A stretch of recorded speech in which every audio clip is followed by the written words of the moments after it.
Hai guys, jumpa lagi dengan gue Yusuf dari Kepo Tekno dan kita akan kembali mereview produk teknologi. Salah satunya adalah laptop HP 14 yang ada di depan gue kali ini.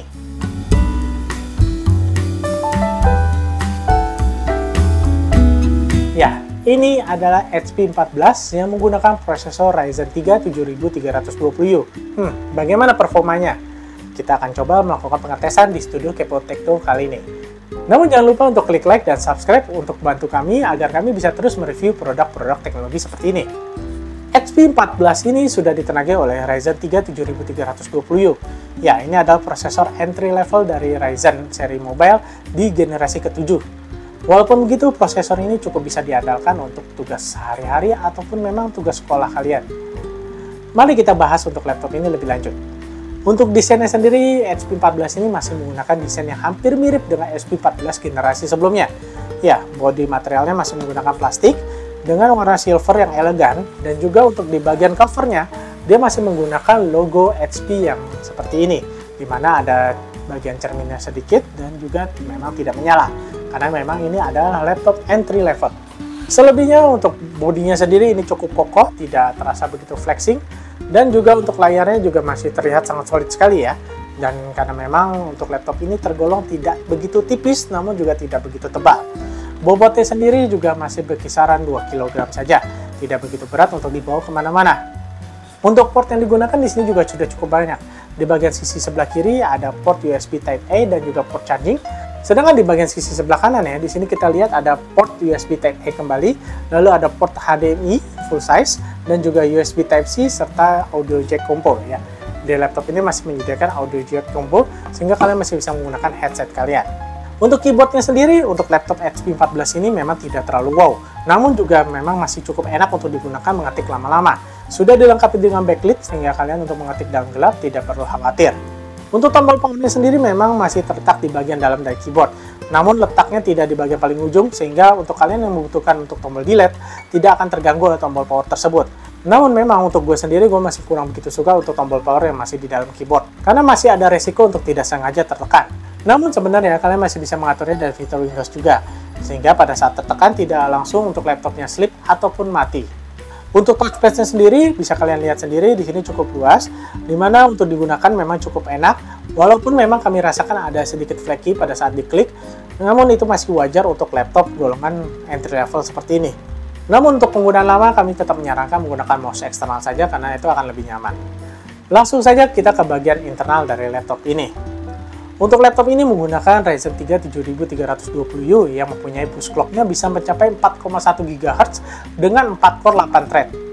Ya, untuk prosesor ini memang tergolong prosesor entry level ya untuk zaman saat ini.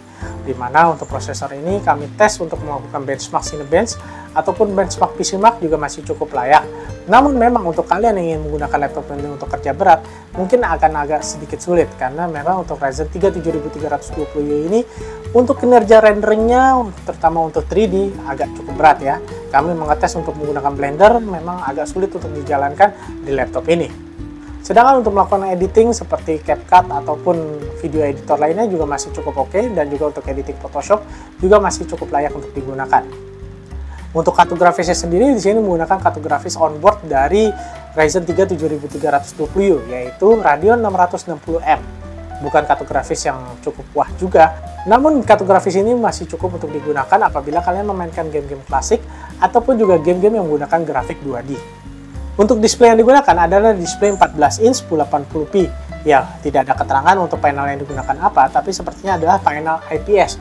Dimana kalau kita lihat di sini viewing angle dia sebenarnya cukup bagus, walaupun memang untuk kontras warnanya tidak begitu baik dan juga untuk ketajamannya juga masih oke-oke aja ya. Tapi untuk kalian gunakan untuk editing video ataupun editing foto, untuk layar ini masih cukup akurat kok. Untuk bezelnya sendiri kita lihat di sini cukup tipis dengan bezel kiri kanannya tipis sekali, dan untuk bagian atas bawah masih memang cukup tebal. Untuk di bagian atas kita lihat ada kamera HD dan juga untuk di bagian bawah ada logo HP-nya. Untuk kalian yang ingin bermain game pada laptop HP 14 ini, tentunya kalian harus memilih game-game yang klasik ataupun game-game dengan grafik 2D saja. Memang untuk beberapa pengetesan untuk Radeon 660M ini seharusnya cukup sanggup untuk menjalankan game-game yang cukup berat. Namun memang karena untuk RAM-nya hanya terbatas 8 GB saja, walaupun sudah menggunakan DDR5 5500 MHz, Kalian hanya terbatas untuk menggunakannya hanya untuk aktivitas ringan ataupun game-game ringan saja. RAM ini memang tidak bisa di-upgrade karena menggunakan LPDDR5. Ya, untuk RAM-nya adalah RAM solder ya, jadi kalian tidak bisa menambah kapasitas RAM-nya sendiri. Untuk XP14 ini sudah dilengkapi dengan storage 512 GB, menggunakan SSD NVMe M.2. Ya, kecepatannya memang di sini terlihat tidak begitu tinggi, namun cukup oke untuk kalian gunakan. Kalian masih bisa melakukan upgrade untuk SSD tersebut dengan menggantinya dengan SSD dengan kapasitas yang lebih besar. Namun sepertinya memang untuk kecepatannya hanya terbatas dengan kecepatan dari portnya saja. Untuk XP14 ini sudah disematkan baterai 41 Wh, di mana pengetesan kami ini sanggup menjalankan aktivitas ringan sampai 8 jam. Ya, karena prosesornya Ryzen 3 7320U ini sangat low power sekali, sehingga kalian bisa menggunakan laptop ini berlama-lama untuk aktivitas seperti menonton YouTube ataupun mengetik dengan santai.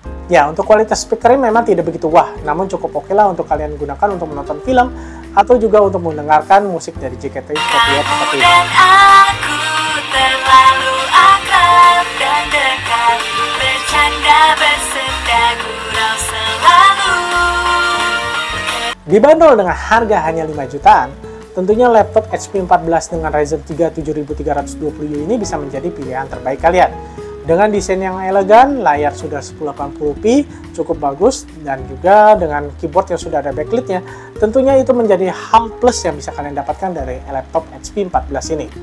Bagaimana menurut kalian? Apakah laptop HP 14 ini adalah merupakan salah satu laptop yang kalian inginkan untuk digunakan sebagai kegiatan sehari-hari kalian? Atau kalian memiliki pilihan laptop lain yang kalian impikan untuk digunakan sebagai kegiatan sehari-hari kalian? Tinggalkan komentar kalian di kolom komentar dan bantu kami dengan klik like dan juga subscribe channel Kepo Tekno agar kami bisa terus berkembang dan mereview produk-produk teknologi lainnya. Sampai jumpa lagi di video berikutnya and bye!